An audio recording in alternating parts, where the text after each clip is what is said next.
Hello everyone, मैं हूं Vinod Rulania, lecturer physics. और आज हम वर्नियर कैलिपर्स के बारे में जानेंगे। तो सबसे पहले तो हम ये जानेंगे कि ये उपकरण होता क्या है, इसके कौन से भाग होते हैं, ये क्या क्या काम आता है, और उसके बाद में हम देखेंगे कि इसकी सहायता से हम कौन से एक्सपेरिमेंट्स कर सकते हैं।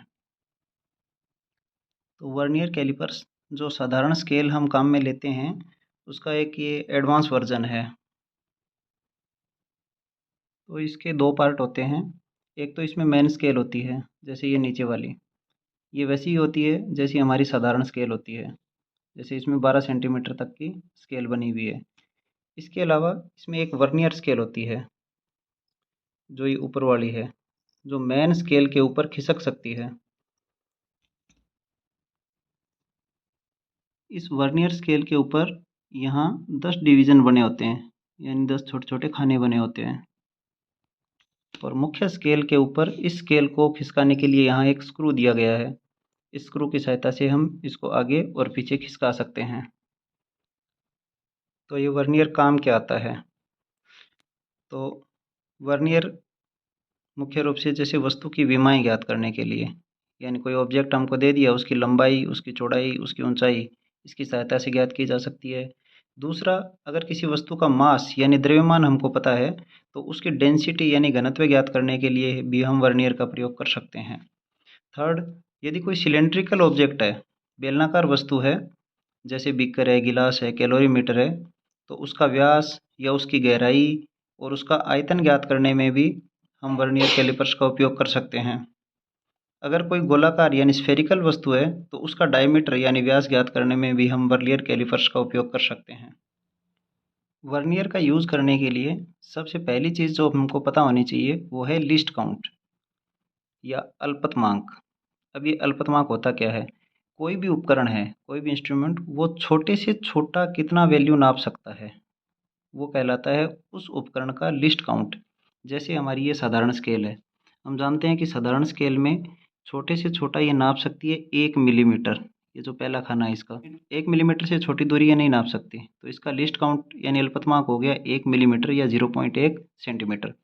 ठीक वैसे ही ये जो वर्नियर कैलिपर्स है, वो 1 मिलीमीटर का भी 10वां हिस्सा नाप सकता है, या हम ऐसा कह सकते हैं कि ये 0.01 सेंटीमीटर को भी नाप सकता है। तो जो सामान्य स्केल है वो 1 mm नाप सकती है, लेकिन वर्नियर का अल्पतमांक यानी लीस्ट काउंट क्या है? इसके लिए फॉर्मूला है, जो इसका मेन स्केल है उस पर एक खाने का मान। जैसे ये इसकी मेन स्केल है नीचे वाली, इस मेन स्केल पर एक खाना, सबसे छोटा वाला खाना कितना नाप सकता है? तो ये हमारी सामान्य स्केल की तरह ही है, तो ये 1 मिलीमीटर नाप सकता है। तो ये हो गया 1 millimetre, value of 1 division on main scale. बट्टा में क्या है? वर्नियर पैमाने पर कुल खानों की संख्या। तो वर्नियर पैमाना इसमें हमारा कौन सा है?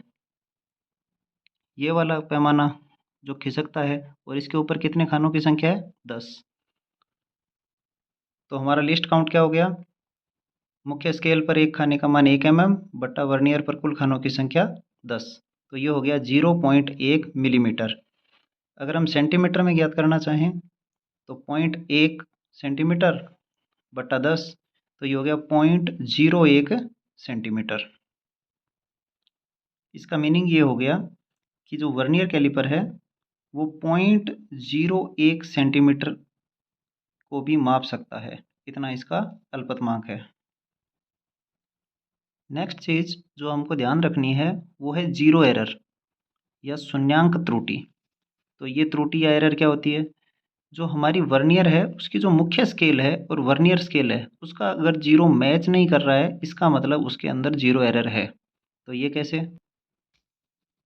जैसे यदि मैं इस वर्नियर स्केल को खिसकाता हूँ, तो सबसे फर्स्ट पॉइंट पर लेके आता हूँ, तो यहाँ ये क्लोज हो गया, इससे आगे नहीं जा सकता। तो इस स्थिति में क्या होना चाहिए? जो मेन स्केल पर हमारा जीरो है, उसकी जो पहली लाइन है जीरो वाली, और जो वर्नियर स्केल की सबसे पहली लाइन है, वो एक दूसरे से ठीक ठीक मैच होनी चाहिए। तब तो हमारा इंस्ट्रूमेंट है वो एकदम ठीक है। अगर ऐसा नहीं है, तो उसके अंदर त्रुटि है। जैसे हमारे उपकरण के अंदर हमें स्पष्ट नज़र आ रहा है कि मेन स्केल की जीरो वाली ये लाइन और वर्नियर स्केल की ये सबसे पहली जीरो वाली लाइन, ये दोनों आपस में मैच नहीं कर रही हैं। ये दोनों ठीक एक दूसरे के सीध में नहीं है, एक इधर है थोड़ी और ये इस साइड में है, यानी वर्नियर स्केल वाली लाइन है वो थोड़ी सी दाईं तरफ है। तो यहाँ पर ये शून्यांक त्रुटि है। ये त्रुटि दो तरीके से हो सकती है, या तो हमारी वर्नियर की जो ये पहली लाइन है वो जीरो से आगे जा सकती है इधर, या ये जीरो से पीछे भी रह सकती है। तो हमारे केस में ये जीरो से आगे खिसकी हुई है। इसका मतलब हम जो भी चीज़ नापेंगे, जो भी लंबाई, उसके अंदर इतनी लंबाई एक्स्ट्रा नापेगी। तो ऐसी त्रुटि को कहते हैं धनात्मक या पॉजिटिव त्रुटि। तो ये एक्स्ट्रा नाप रहा है पहले से ही, इसीलिए हम क्या करेंगे, इसके बराबर के अंतर को अपनी लास्ट वाली रीडिंग में से घटा देंगे। इसी प्रकार अगर ये पहली लाइन वर्नियर स्केल की जीरो से इस साइड में होती बाईं ओर, तो क्योंकि ये पहले कम नाप रहा है, इसीलिए हम क्या करते कि जो अंतिम रीडिंग आती उसमें जितनी ये इधर थी उतनी जोड़ देते। इस प्रकार की त्रुटि को कहते हैं ऋणात्मक या नेगेटिव त्रुटि। तो वर्नियर में दो तरीके की त्रुटियां हो सकती हैं। जीरो एरर यानी जीरो से जो उसका डिस्प्लेसमेंट है, अंतर आ रहा है, वो एक पॉजिटिव यानी ये पहले ज़्यादा नाप रहा है इसीलिए मेन रीडिंग में से घटेगी, और दूसरी नेगेटिव यानी ऋणात्मक त्रुटि, क्योंकि ये पहले ही कम नप गई इसलिए जितना अंतर था उतना मेन रीडिंग में जुड़ जाएगा। अब ये जीरो एरर या शून्यांक त्रुटि आई, उसकी कैलकुलेशन कैसे करते हैं? तो उसके लिए हमें सबसे पहले ये देखना पड़ेगा कि जो हमारी वर्नियर स्केल है, इस वर्नियर स्केल की कौन सी लाइन जो हमारी मेन स्केल है उस लाइन से कोइंसाइड करती है। कोइंसाइड का मतलब है कि दोनों लाइनें एकदम सीध में हैं। तो वर्नियर स्केल पर ये 10 लाइनें हैं, इन 10 लाइनों में से देखते हैं कि कौन सी लाइन है वो मेन स्केल के एकदम सीध में है।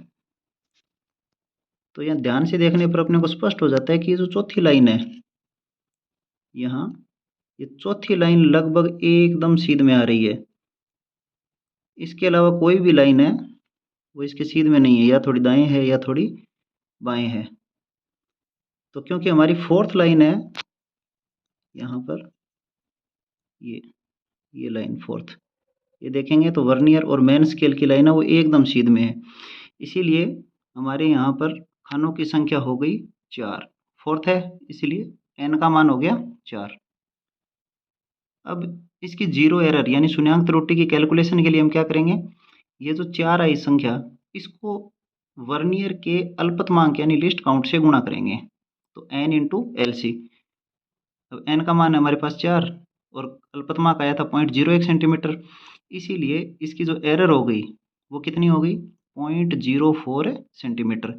और ये कैसी एरर है, धनात्मक एरर है जो लास्ट में हमारी मेन रीडिंग में से घट जाएगी।